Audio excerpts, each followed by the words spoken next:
Hey guys, welcome to another video. Today we are working on this Samsung refrigerator. Really the unit it's not cooling nothing at all. So we detected that the problem that this unit is having is gonna be with the compressor. We already tried to make it to come on, but it's just not coming on. It's just making like a noise like you want to come on, but nothing to do anymore.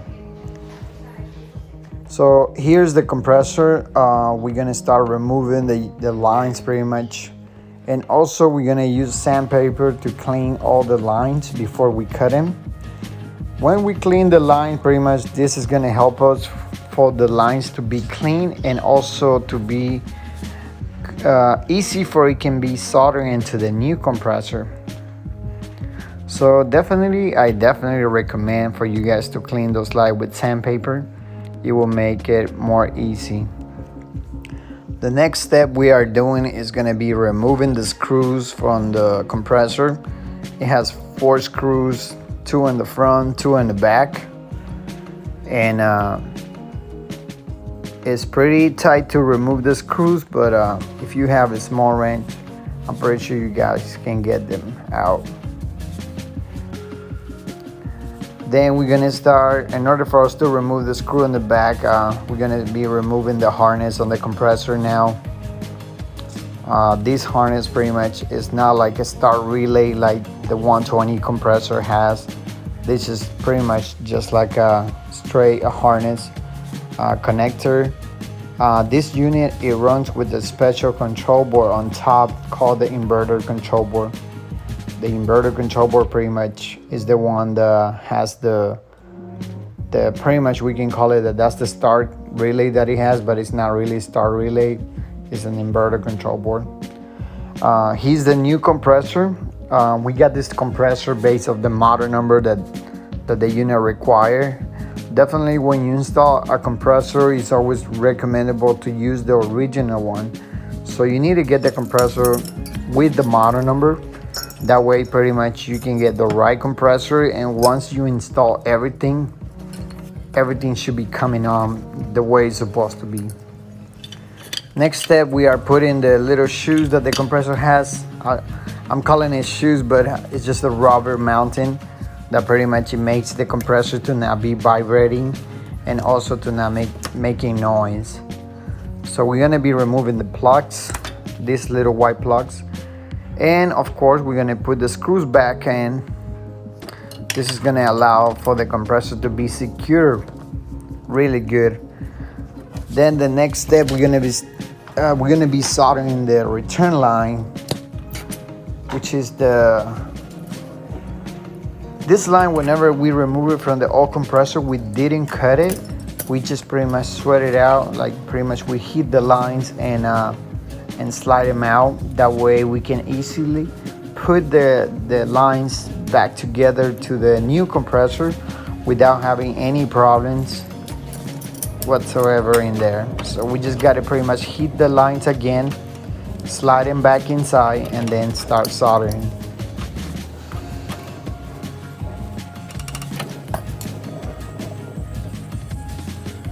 Very easy process, guys. You just pretty much got to be a little bit careful right there to not overheat the lines, and just start putting the soldering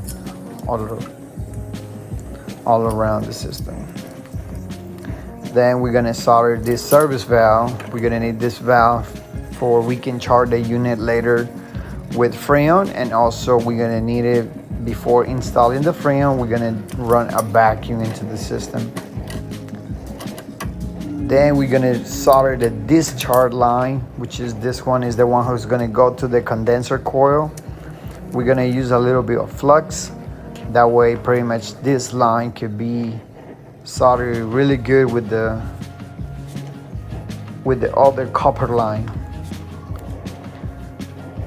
Flux is always to use, some people use flux to all the line. It doesn't matter if it's copper to copper. You can if you want to, but I just use it whenever it's like a metal with copper. But if it's copper to copper, I just don't use it. But if you want to use it, you can. It will not hurt anything. As a matter of fact, it will be good too. It's pretty much up to you in that case. As long as you do the soldering is really good, you should have no problems. At this point, pretty much we're putting everything back, the filter dryer. Also, we're gonna start connecting the harness back in.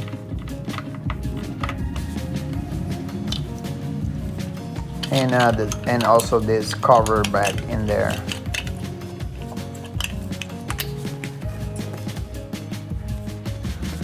After that, then we're gonna do our next step, which will be connecting our gauges to the vacuum. At this point, we are ready to pretty much clean the system, and we're gonna use the vacuum to clean all that inside.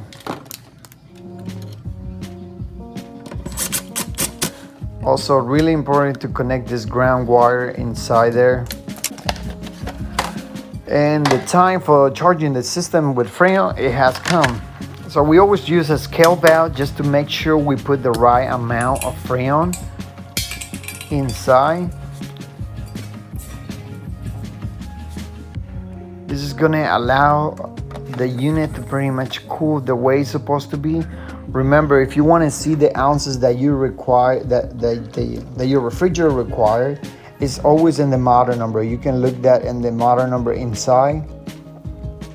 By checking out those lines, pretty much it will let you know exactly how much Freon you need to put with the scale valve.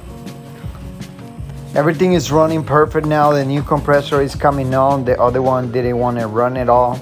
So this repair, just like that, is all done. At this moment right now, we're gonna have to leave the unit running for 24 hours and just to make everything cooling back to normal. If you like this video, guys, subscribe and like this video for I can be making more videos for you. Thank you for watching, and as always, have a good day.